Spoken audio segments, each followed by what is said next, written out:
Good here. Good evening, everyone on Saba, and to our viewers out on Facebook. We are live at the rendezvous in the middle of the rainforest on Saba. If you're not here, sorry, but for those of us that are here, it's a beautiful evening, and we've got great weather, great diving weather, and it's a good reason to be on Saba. Um, for anyone who's not been tuned in the last month, we're in our final week for See and Learn in 2024. We got a great agenda coming up. So let's start with our live stream and presentations are brought to you by Carib Trans and Satel. Carib Trans is our preferred freight forwarder. When you live on Saba, you can get Amazon in like 10 days. Goes first to Miami and then comes to Saba. Satel is our local communications company, and they not only give us our Wi-Fi and phone capabilities, they make a great effort to make sure that our live broadcasts at every other night are possible. So thank you to our big sponsors. Our program would not be possible without our major sponsors. CCG used to be known as Prince Bernhard Funds, and they have recently rebranded to Caribbean Culture Funds and Public Entity Saba. So thank you very much to our major sponsors. And then we have, not to lessen their importance, more than 60 sponsors on Saba. So basically, almost every business, hotel, restaurant associated with Saba and other entities on other islands makes our program possible. So whether you're at home or locally on Saba, please thank them when you see them. Tonight, our speakers have been graciously accommodated by the Cottage Club, beautiful hotel property, and hopefully you'll do a nice shout out to them when you are here, when you're up on stage. For those of you at home, you missed our spiel tonight for the raffle, but it's in our slides. You can see it online. All the incredible raffle slides are listed. Almost $10,000 worth of prizes for a $5 ticket. For those of you at home, if you're not on Saba, you can contact us, and if you do a $50 ticket purchase, you get a bulk rate of 14 tickets instead of $5 a ticket, and we can tell you how you can do that as a transfer and such. Upcoming events at a glance. So today is Saturday. We kind of lose track in October. Tomorrow morning, we have a hike with tonight's experts. I think we might have missed that on the slide. So if you're here locally, you can meet us at the tent at 9 a.m. And we're actually coming up here to the Eco Lodge to do our field project. And then Monday, I think we got a mixed up slide here, but on Monday, our next presentation is at Shea Booba Bistro, and that will be with our scientist, Dr. Alex Sloan. If you're here, he's in the back of the audience. They just got in from Puerto Rico, so that's something we're really looking forward to. And his field project will be at 3 o'clock on Tuesday. Meet us at the tent. In the meantime, we're going to tell you where that's going to be. 1 o'clock, if you're a diver, our shark expert is on his way from the Netherlands. This is Dr. Erwin Winter, who is a renowned scientist who's done 10 years of study of the sharks in our region. That's something absolutely not to miss. And then on Wednesday, we'll be at Amanhana in Main Street, Windward Side, with Lars from Curacao, cool guy that I know. And that's going to be about some great coral restoration work, his efforts in Curacao, and how that translates to coral restoration in the region. If you do any field project with us, terrestrial or marine, you get one of our great long sleeve sun shirts. The color is even better in person. They look a little greenish yellowish here. They're made from recycled plastic bottles, so you can feel good and look good. And here we go to tell you about tonight's speakers. Oops, sorry, that's me, sorry. Okay, so officially, Tonight's presenters are exploring something relatively scarce, with exactly 0 records for the entire species in the Dutch Caribbean, making it one of the least explored groups of the region. Roel van Bezouw, sorry, Roel van Bezouw is a genomic breeder at Rijkswaan Breeding, the biggest vegetable seed breeding company in the Netherlands. He has a PhD in plant genetics. Through a sidestep, he has a long-time interest in Columbola, a daunting group that not many dare to explore. Specialized in their taxonomy, he is involved in discovering species newly recorded in the Netherlands and helps out others with their identification. Joining Roel is Rosanne Dodde. Rosanne is an enthusiastic master's student that loves to share and find stories of weird and overlooked animals. Currently finishing her master's degree in biology with a specialization in ecology at the Wageningen University and research in the Netherlands, she is doing her thesis on the diversity and community development of springtails on green roofs. Roofs, not roots. Rosanne and Roel are possibly the first people to look at this organismal organismal. I said it when I was reading it. I was like, I got this. Organismal group in Saba and hope to find new species for science. Could have been worse. Join us in welcoming this groundbreaking research duo, Roel and Rosanne.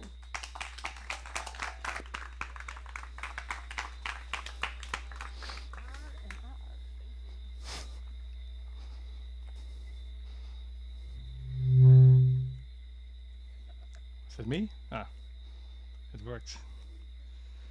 Springtales. So indeed, tonight's presentation will be about springtails, the soil animals, not the tales to tell in spring. Though I still like this cover of this book, and of course, if you bring in springtails in a conversation about springtails, then the conversation can get very messy. However, tonight we will have more tales and less spring. Of course, it's autumn now. So I will guide you through the springtails of the Caribbean in a nice presentation. Hope to fascinate you about this often overlooked and hardly searched for soil group. And that is exactly what me, indeed, at the vegetable company does link to a biology student, Rosanne, who actually made terrific findings of species in the sea around Chile. To team up together, actually to search for these springtails in the Caribbean. But first, dear audience, I'm going to discuss this. So first, what is a springtail? I guess many in the audience have never heard of them, or at least heard of them, but never know what they are. So we have to first have a close look on that. Secondly, we're going to look where you have to look for springtails and how to find them and where they live. Finally, we'll go to the diversity in springtails, so where do springtails originate from? And in the end, we're going to discuss springtails of the Caribbean islands, and that's of course the true diamond of the presentation. So what is around here? But first, I want to introduce a little warming up quiz for everybody. I'm not sure about the Saban community. What is your ecological knowledge? How much you know about biology? So I made 3 very easy questions in order to prepare you for the rest of the presentation. So first, which one is the turtle? Raise your hand if you did not choose the upper right picture. Good upper left for you, for the audience left, for my right. It's good that everybody guessed that all right. Second question, so which one is a springtail? And do remember the springtails, they jump and they do have a tail. Can't be too difficult here. I would say keep the answer for yourself and be fascinated during the presentation. Third question, so if I want to look for springtails, where should I find them?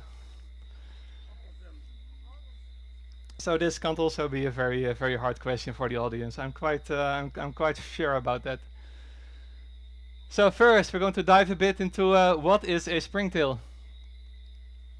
Here we see an anatomy picture for dummies of a springtail, of a collembola, as we say in Latin. Collembola is a name. Collembola is basically formed from 2 different words in Latin. colla, which means sticky, and embolon, which means tube. So basically, they are sticky tubes. But we tend to call them springtails. I think that was I think the English thought that as slightly more appropriate. However, the two have a relationship. So here we do see the furca, the actual springtail where they can jump with, and we can actually see the spring tube or the glue tube. I think Rosanne coined them very nicely. So what is actually being used for is jumping, and then the glue tube can actually stick the springtail back to the surface, stabilize the springtail so it doesn't roll ad infinitum into some dark area where it will be predated at some point. So it at least has some sense of direction. Most springtails have a color to hide. It can vary from no color to beautiful patterns, which even outmatch artists in the human world, I would say. Springtails generally have eyes to see. They have antennae to sense their environment. They have mandibles to chew. Of course, springtails like to eat. They need to get their own nutrition, and as many animal creatures, they need to have their legs in order to walk the earth. Springtails, of course, they do jump. They do jump a lot. This is a high, how do you say that? This is a very slow motion camera. So a springtail, after a jump, is capable of turning about 300 times in a single second. So they really spin into dizziness into some random place. They've hardly any control where they're going. So that's where the sticky tube is incoming. So at least if they hit some surface, they stick to the surface, and well, then we escaped. Springtails do not jump to migrate, but it's really just a way to get off predators. So if they are disturbed, maybe in the garden, maybe you've seen it already. If you disturb the garden a little bit, they do tend to jump around, and they tend to be very scared and jumpy about your presence. For comparison, if a springtail was a human and we would have the Statue of Liberty, and we could jump over it like in a single go. So that's about the distance that a single springtail jumps. So even doing the whole Mount Scenery Trail will take you about 5 to 6 steps, which is much better than the 1,000 steps advertised by the SCF, obviously. Furthermore, this is crazy looking. So in the glue tube, basically, they also have two coliphores, which they can use to clean themselves after they've been in the dirt. And springtails tend to be a lot in the dirt, as we will see in the presentation. But this looks kind of freakish, of course. I mean, then a springtail is some kind of hybrid insect, octopus, crab-like of animal. It's good that we can't see them normally. So, of course, then the big question comes: is it an insect? Is it an insect, a springtail, or a spider? So I think two pictures are familiar for the ones who stuck to their pictures in the quiz. I hope you don't feel too bad now. It's hard to tell. So generally, a springtail doesn't have an exoskeleton like insects do, so they tend to dry out relatively easy. Any compound in the environment they will simply absorb through their skin, which is really tough. Springtails have no wings, which insects in adult form obviously do. Of course, this picture was not of an adult insect, otherwise it would be much too easy. Springtails have two body segments like spiders and mites, however they only have 6 legs, and they're more beautiful. I normally do not like bullet points in your presentation, they tend to kill your presentation. However, if it's spring and you need to tell some springtails, you know, with a nice cocktail under the parasol, then you're great to be here. You can tell stories about springtails, what you learned today. So let's go some 5 random facts that you can throw in a conversation to keep it going on a date or wherever. So first, about 32% of all the arthropods on the terrestrial areas, they are springtails. So we don't see them, and insects are often claimed to be the most numerous, but in many areas, no, it's springtails. Springtails can occur in areas, in specific areas. They can really reach in natural areas actually. So not many are compost types of things that we do as humans, but it can reach up to 150,000 specimens per square meter. Of course, it's 3-dimensional, so you have them on top of the soil, but then also inside the soil. Springtails range from 25, a quarter of a millimeter to 16 millimeter. The largest one you will find in the Himalaya. The smallest one you can find, of course, everywhere. Some springtails, yeah, they're among the most common in the world. Not many people know. So, what is the most common animal on a random place? It's probably a springtail.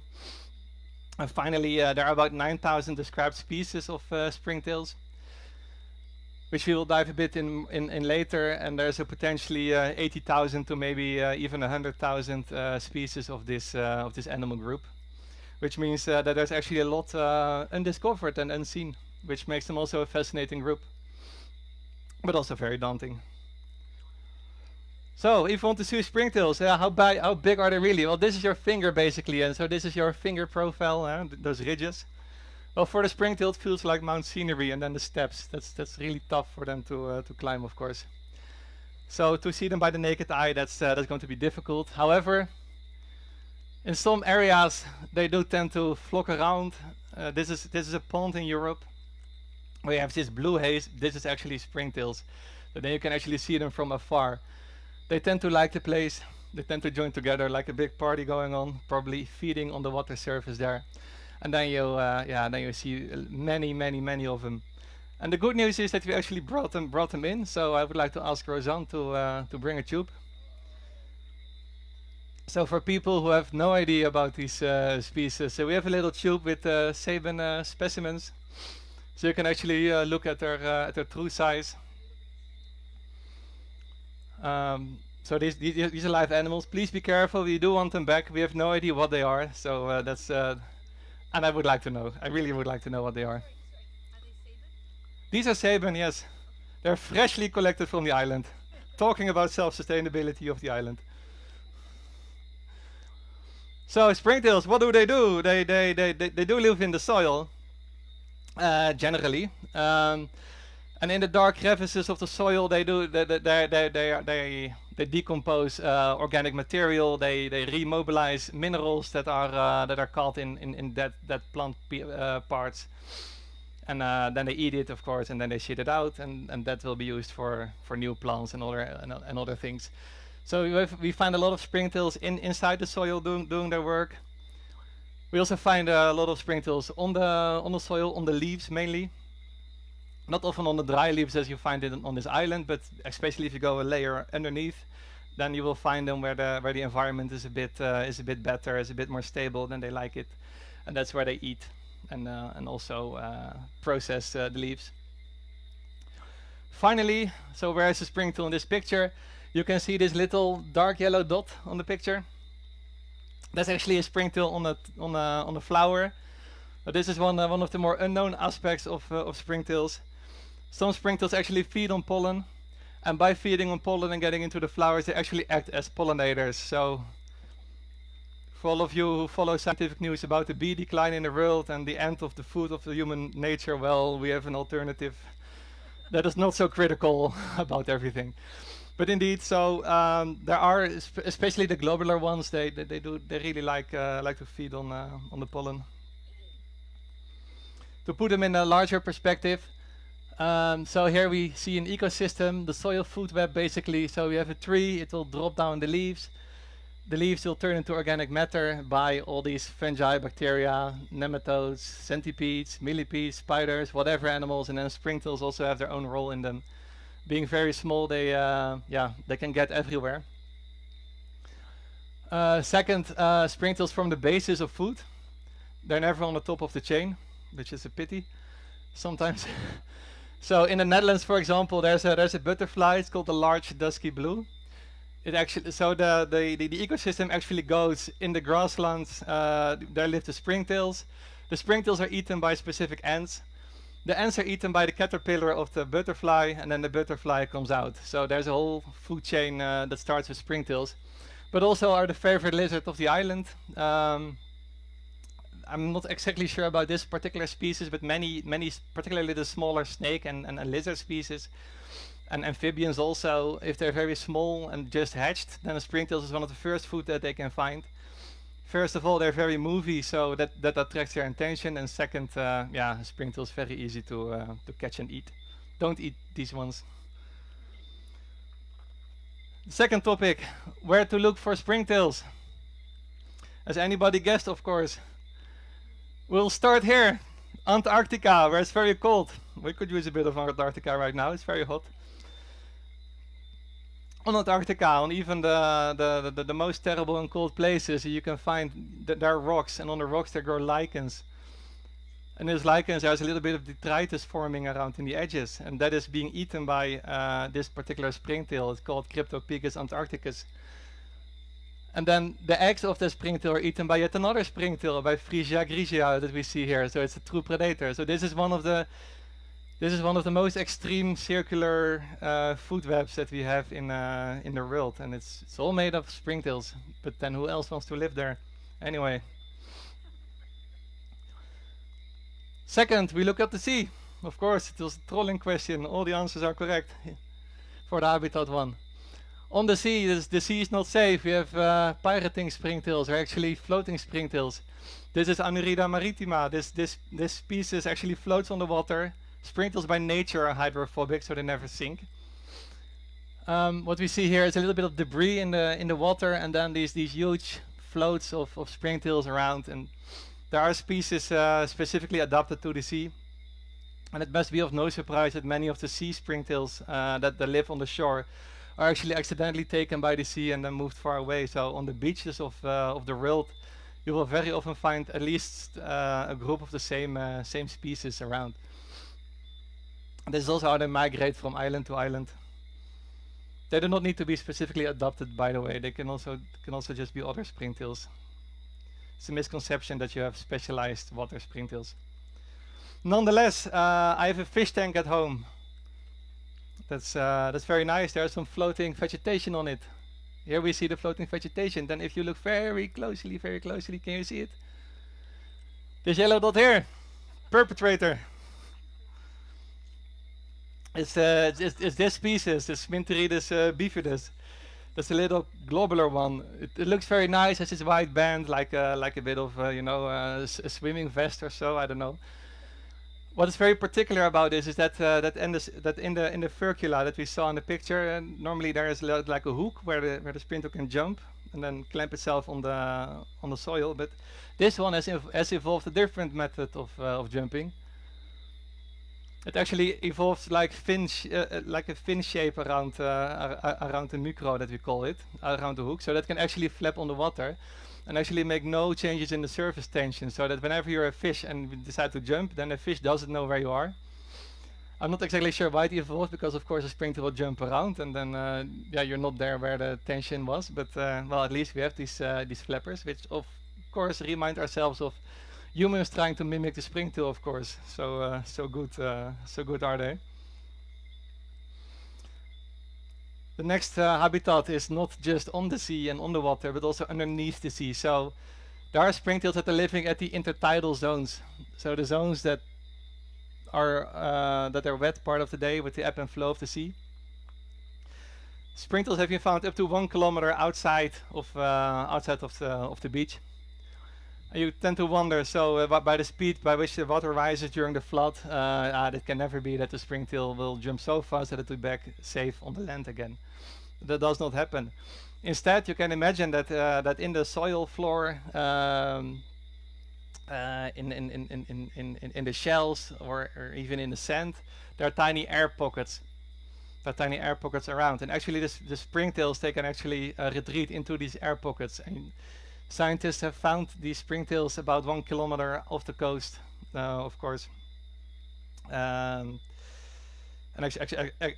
actually found them, and yeah, that's amazing, stupid at the same time.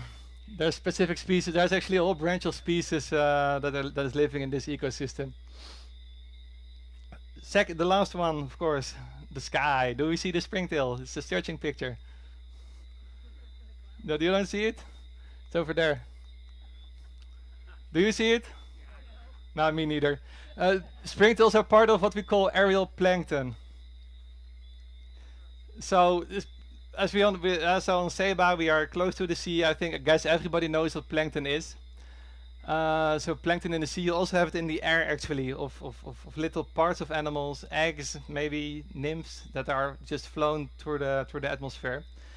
By flying planes through the air and making use of spatial sieves, scientists were actually able to find springtails up to 2 kilometers high in the sky, which is yet another way of dispersion and another way of reaching island to island, of course. So that's yeah, that explains why you can sometimes find them in places where you won't expect them. It's also that springtails are often found to be one of the first colonizers on stripped soil, where there's otherwise nothing in there and there's no way of dispersal for other animal or even plant species. But of course, the main area where we find them are forests. In forests, yeah, as said, so they can reach very high densities in good, well-developed forest soil. This is where they generally live. It's a stable environment. It's highly humid. There's always enough food to eat, always enough detritus and other dying and or organic matter. But don't be fooled by just looking in the soil. Springtails are mainly associated with the soil, but I hope by now that springtails are also found anywhere else in the forest, like on the bark.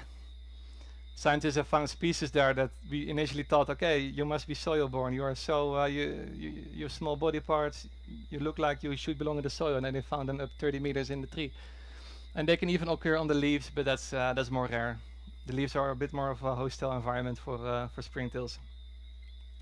So on Saba, I guess you should be able to find them everywhere from the forest, especially these large dark dead matter spots, but also yeah, on in every lounge basically, like this pond, you will probably find them there as well.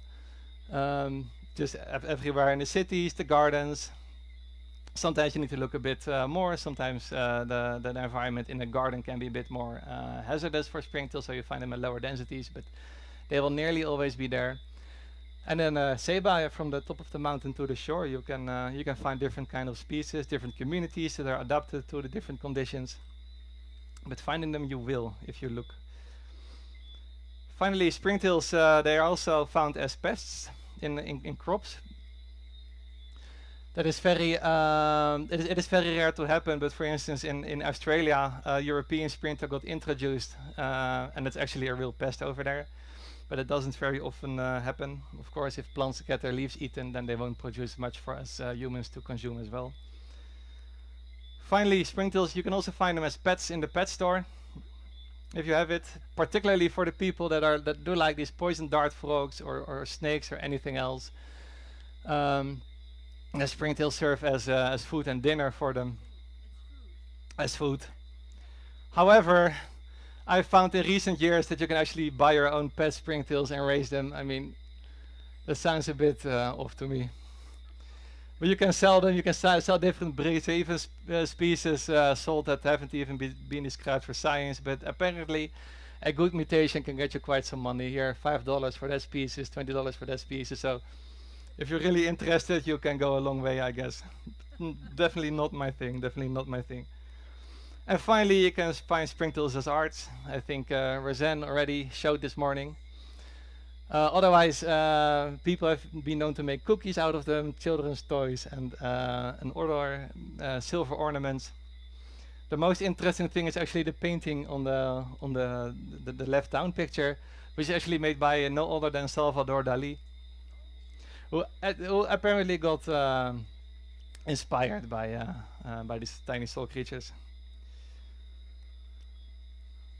So next, we're going to talk a little bit about the diversity in springtails. So what can we find? Where do they come from? Here's a little timeline that we're going to use. So first we have humans, as we are now. So then 65 million years ago, we got to say goodbye to the dinosaurs. 27 million years ago, we say hi to the dinosaurs. Before that, the first flying insects got, yeah, they appeared, at least in fossils. Before that, even there we have a springtail. So is it actually an ancestor of insects? And only very there's only like 30 million years between the first springtail and the first terrestrial plants. So springtails really used the advantage and opportunity of having plants, then actually came to the land and then evolved their way. So if you look at the tree, then indeed, as I said, so hexapoda, 6 legs. So there's a common ancestor between insects and springtails. The insects decided we need wings, and then they evolved all kind of branches and started competing with each other. However, the Collembola thought not. They said, well, we do not need wings. There's even a wild hypothesis going around that insects had to fly at some point to avoid the competition of springtails. Insects are even insects actually made a little bit of a wild evolution through time. Not sure if you any of the stories of the dinosaurs and so on, where you had like dragonflies of 80 centimeters. Well, that never happened to springtails. They actually stayed the same. So they're really zen about 400 million years of development as compared to insects. Phylogeny-wise, so if we look a bit closer in the branch of springtails, we find 4 orders. We find the Entomobryomorpha, the Poduramorpha, the Symphipleona, and the Nilipleona. That's a whole mouthful. These are 4 different types of springtails that you can find. The globular ones, they tend to live on, they do tend to live more on the surface. They are more colorized. The Nilipleona, they look like a little sand kernel. There's no other way to describe them. Poduramorpha, they look a bit like, so everything is cut off. Your legs are cut off, your antennae are cut, and then even the springtail is often cut off in species that are belonging to the Poduramorpha. They're more adapted to soil and other harsh environments. And the Entomobryomorpha, they are basically the Symphipleona version of the Poduramorpha. So here are some pictures of all the groups. I'm not able to take these pictures myself. However, modern times photography made people being able to make these pictures.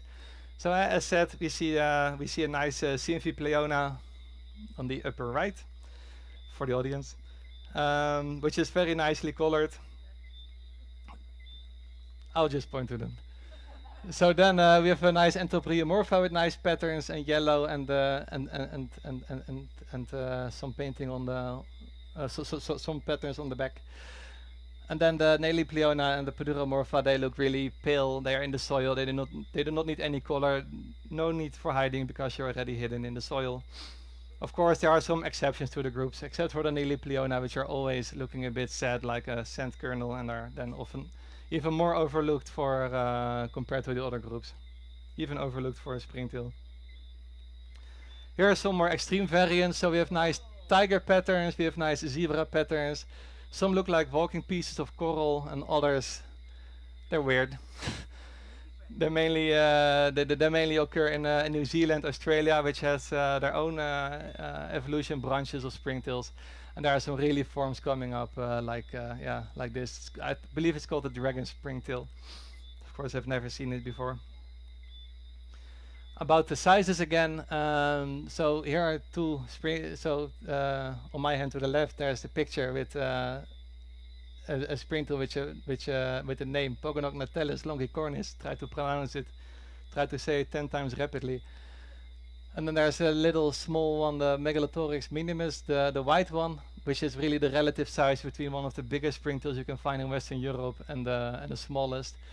Here's one of my favorites. This is one of my own specimens. So I magnified it 600 times. Am I able to see anything of details on it? No, I don't think so. With all these species and all this differentiation going on, this is a bit, how many species are described every year? How many species are described at all? So in the line we see how many species are described every year. Scientists have really been doing their best since the 50s. And then in orange we see the curve rapidly going upwards. So still there's about 100 to 200 species described every year. Lately it's been a bit less, probably due to the issues with the Nagoya Protocol. which doesn't allow scientists to take samples, at least the Western European ones. Um, it looks like a lot, these 100 to 200 species that are being described. However, even if we continue at the current rate of species descriptions, it could easily take about 300 to 400 years before this species group is exhausted and we can close the book on them. For looking at springtails can be very challenging, especially in horticulture. I was at some point looking at this plant in Leiden, in the Netherlands. It blooms like once every so many years. And it doesn't pay off because it stinks like I don't know what. However, we still wanted to have a look. At least the daylight is doable. And there I randomly picked up a species, and sometimes of species you find in horticulture, we know what they are, we have described them, but we do not even know where they originally originate from. Like what was the host country, which country does it belong to? No idea in horticulture. And there are many species like that actually. So how do we identify them? Yeah, that's a bit of the pity part. The pictures were nice, but if you really want to describe them or even identify them, it all comes down to microscopy work and spending a lot of time on identifying them. Mainly, you need to bleach them out like this. And I want to just show it as an illustration how that works. You see all the tiny hairs, you need to arrange them in the right area and see the right hairs and so on until you find the right species, which is a bit of a Sudoku puzzle, at least to me. So that much about springtail taxonomy. So next we're going to the golden diamond part of the presentation. The springtails of Seba, of course. We're very curious about them. So what do we know about springtails of Seba? No, nothing. This is basically it. This is what we know about the springtails of Seba. The thing that you just crossed around, that's one of the first, that's one of the first collections ever been made, I guess. So Rosanne and I are daringly trying to fill that up. Here at least a poorly made picture through the microscope, but at least it gives you some idea. So we now all know what kind of species we need to look for. So the round one, a Symphipleona with nice colorings. And there are some others, but that's, I don't know. That's not for pictures, at least not for their identification. So the Caribbean et al. This is a nice research paper coming out last year. The black dots are wherever research on Collembola had been done. So not taxonomy research, but really, compare treatment X to Y and so on, all this scientific blah-de-blah. What is immediately noticeable on the map is that there's one region that has clearly not received any interest, and that's the Caribbean.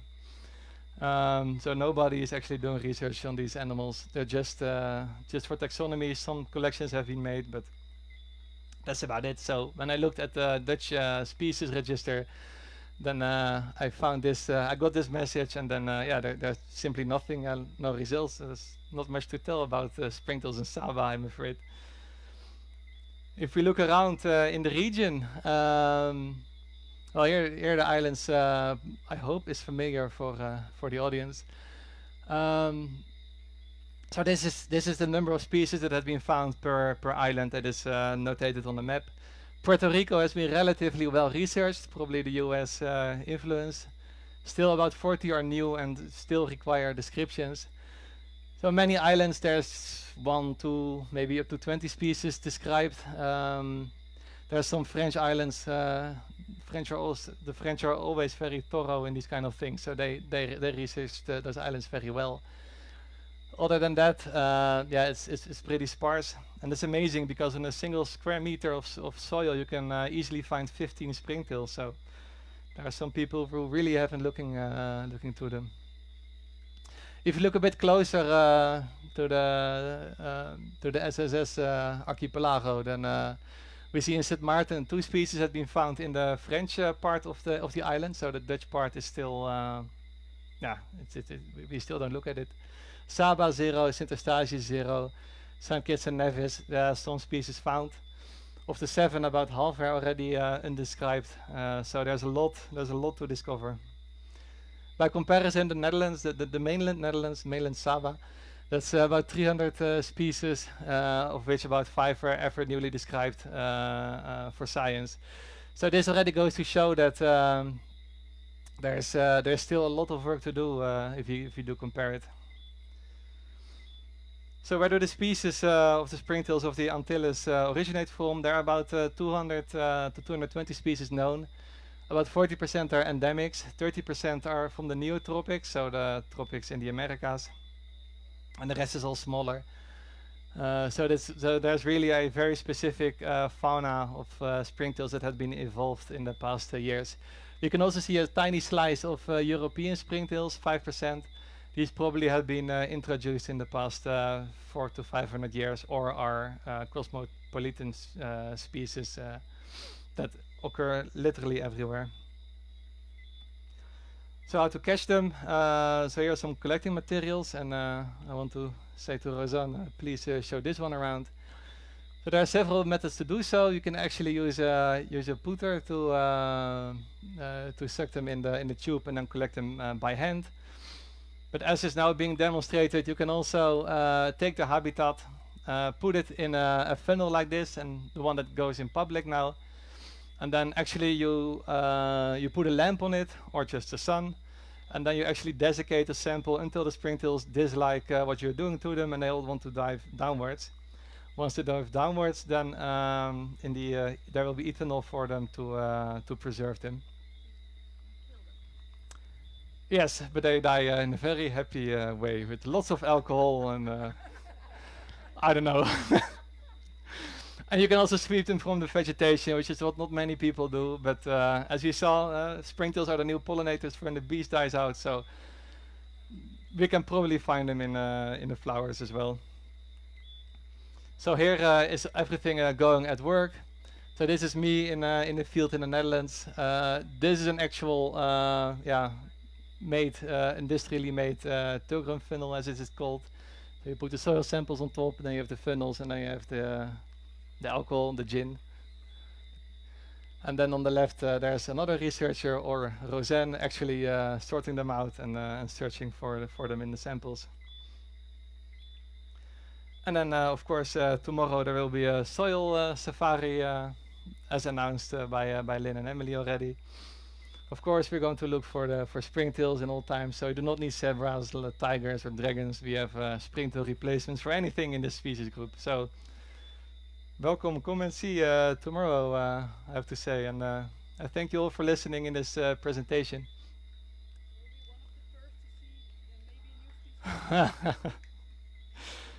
Don't put up the expectations too high. We'll see. And then many thanks to people contributing: Matti Berg, Frans Janssens, and Peter Schall. Peter Schall died recently, but these are the experts in the Western Europe who actually inspire me. Then 2 people who actually made papers which are very valuable.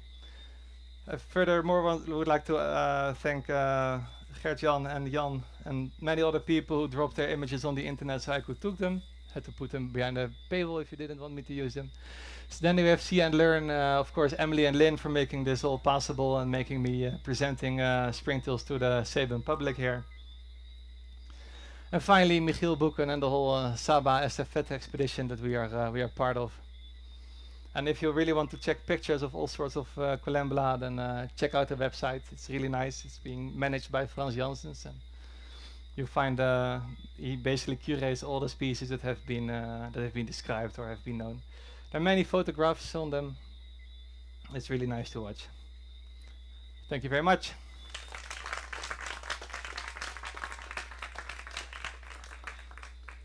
And I also want to give another round for Emily and Lynn. Thank you so much for having us. We brought unhealthy snacks from Netherlands, and I saw that already on your desk. There already was a package. I'm so sorry. I should have been more original. When you go to the Dutch Antilles, you kind of have to know that there probably will be stroopwafels. So I'm sorry, but we have one for each of you. There you go. Never enough stroopwafels. Indeed, that's the spirit. I didn't Never see enough them at the stroopwafels. supermarket though. So. Okay. Great. Refill. Yeah, and tomorrow you might be one of the first to see the new species for science, so that would be really cool. Don't put up the estimates too But high. I had to say it in the Expedition. microphone Oh, okay. for the stream. Yeah, other questions? Yes. It's just you. By joining tomorrow.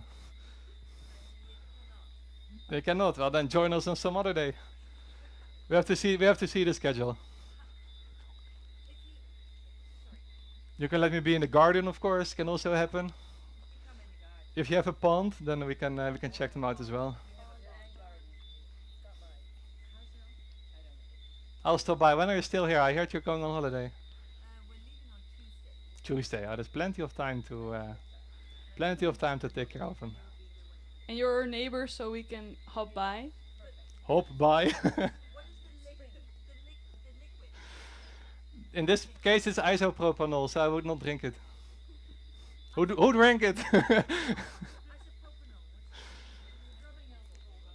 Rubbing alcohol. Isopropyl alcohol, yeah, it's in the name, but this one is poisonous. I'm sorry.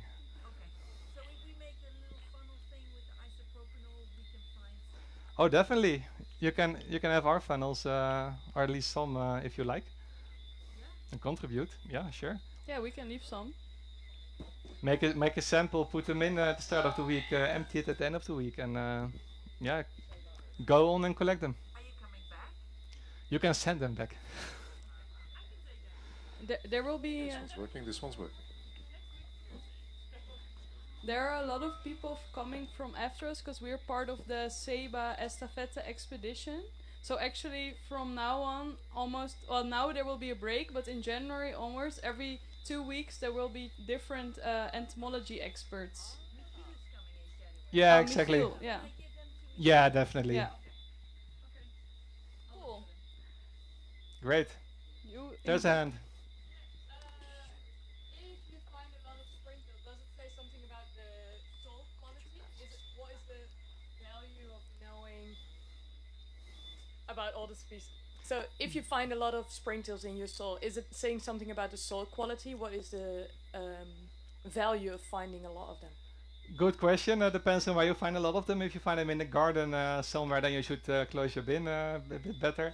If you do find them in nature a lot, then that's generally indeed an indicator of a well-developed soil, good quality habitat, and there will always be a lot of plants and animals around. So that a really good, yes, high number of springtails generally is a good sign. Yeah. So There are they extremes. also used to indicate if you find a lot, then they say, oh yeah, it might be good soil or good quality. I know it's a big issue in the Netherlands about soil quality and it's degrading. So Yeah, exactly.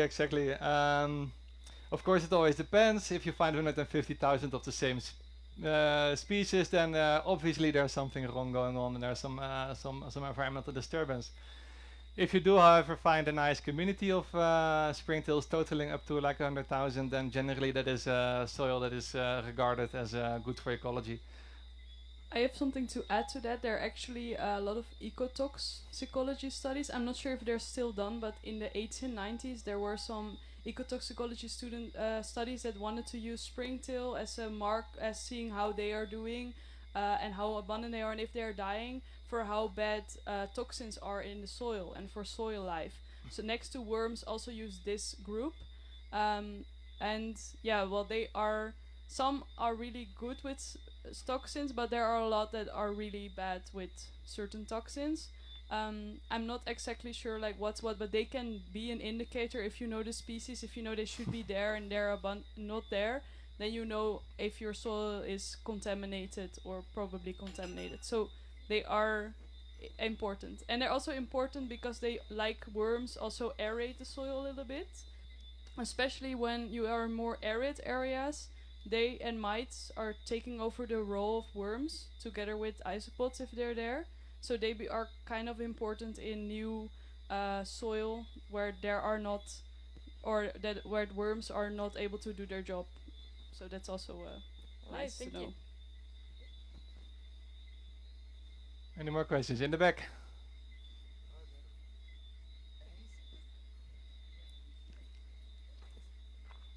With all the species being discovered, like new ones, had you have the great fortune of naming one or discovering one yourself? I got as close as a redescription of a species, which is actually a very funny paper. I'm not a scientist myself, Okay. so I wrote it from my own desk. It was about a species that also turned up a lot on photographs from people online, like I showed them. Mm-hmm. And it turned out that people were wrong about it all the time.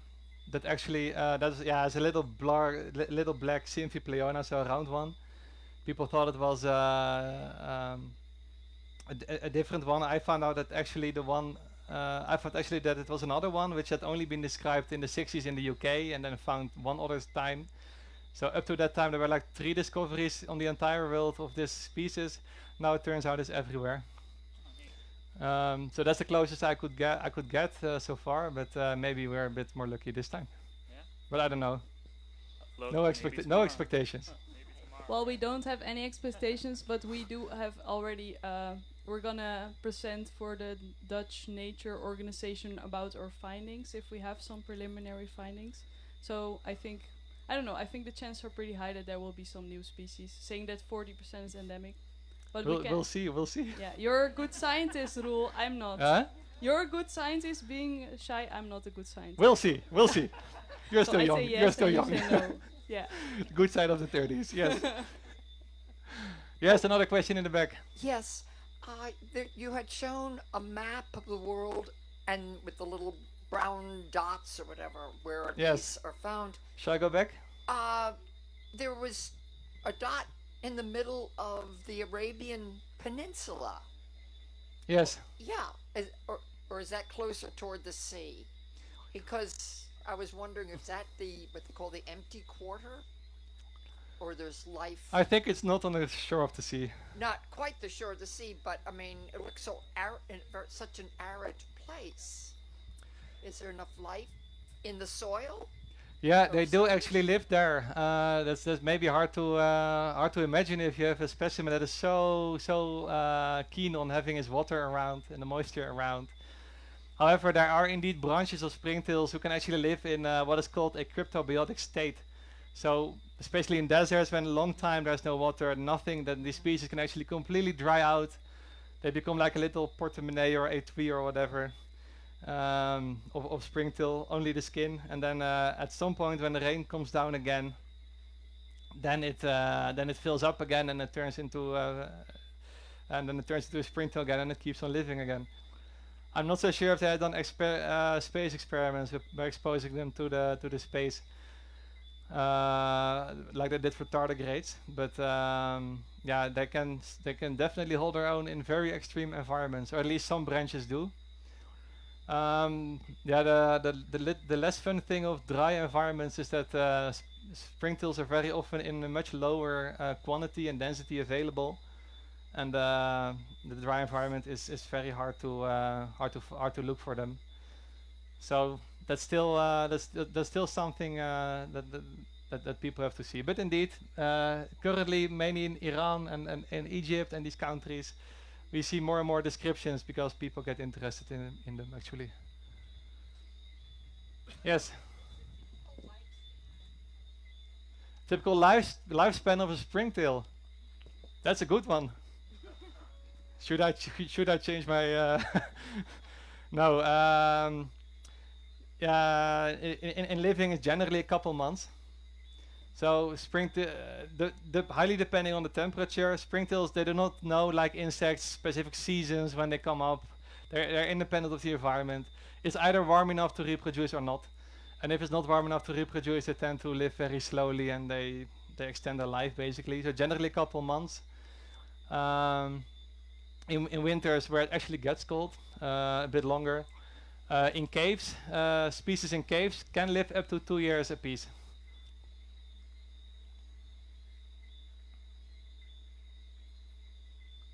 Any more questions?